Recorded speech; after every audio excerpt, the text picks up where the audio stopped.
రవాణా లారీలను నిలిపివేయాలని డిమాండ్ చేస్తూ వరంగల్ ఖమ్మం జాతీయ రహదారిపై గ్రామస్తులు ఆందోళనకు దిగారు. గత కొన్ని రోజులుగా వందలాది లారీల్లో రామగుండం నుండి ఖమ్మం వైపు బొగ్గు బూడిద తరలిస్తున్నారు. ఈ క్రమంలో సరైన జాగ్రత్త చర్యలు తీసుకోకపోవడం వల్ల ఆ బూడిద జాతీయ రహదారిపై పడి ప్రయాణికులు తీవ్ర ఇబ్బందులు ఎదుర్కొంటున్నారని వర్ధన్నపేట మండలం ఇల్లంద జాతీయ రహదారిపై గ్రామస్తులు బైఠాయించి లారీలను నిలిపివేశారు. బొగ్గు బూడిద కారణంగా వాహనాలు అదుపు తప్పి ప్రమాదాలు జరుగుతున్నాయని, వాహనాలు వేగానికి బూడిద కళ్ళల్లో పడి అనేక అనారోగ్య సమస్యలు తలెత్తుతున్నాయని వారు ఆవేదన వ్యక్తం చేశారు. అధికారులు స్పందించి బొగ్గు బూడిద రవాణాను నిలిపివేయాలని డిమాండ్ చేశారు. గ్రామస్తుల ఆందోళనలతో సుమారు గంటన్నర పాటు వాహనాలు ఎక్కడికక్కడ నిలిచిపోయాయి. సంఘటనా స్థలానికి చేరుకున్న పోలీసులు ఆందోళనకారులకు సర్ది చెప్పి ట్రాఫిక్ క్రమబద్ధీకరించారు.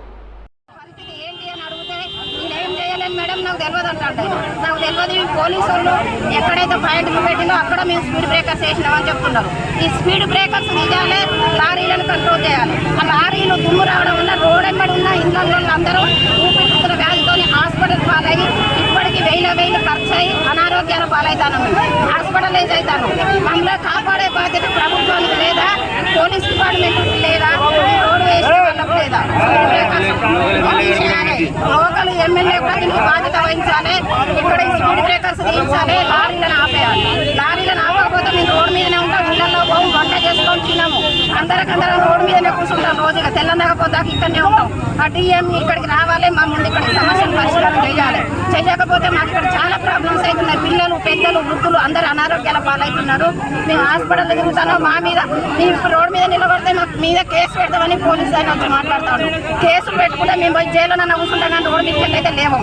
ఎందుకంటే ఇక్కడ సమస్య తీవ్రంగా ఉన్నది. చాలా ఇబ్బందుల పాలవుతున్నాం మేము ఇక్కడ. ఇవన్నీ వదిలిపెట్టి వాళ్ళకి కేసులు పెడతారు. 10 నిమిషాలు లారీలు అవుతే వాళ్ళు కేసులు పెట్టారట. ఇక్కడ మేమేమన్నా తరబడే అవస్థలు పడతాను. మరి వీటి పరిస్థితి ఏంటి? దీనికి ఎవరు బాధ్యులు? దీనికి సమాధానం చెప్పే వరకు మేము ఇక్కడ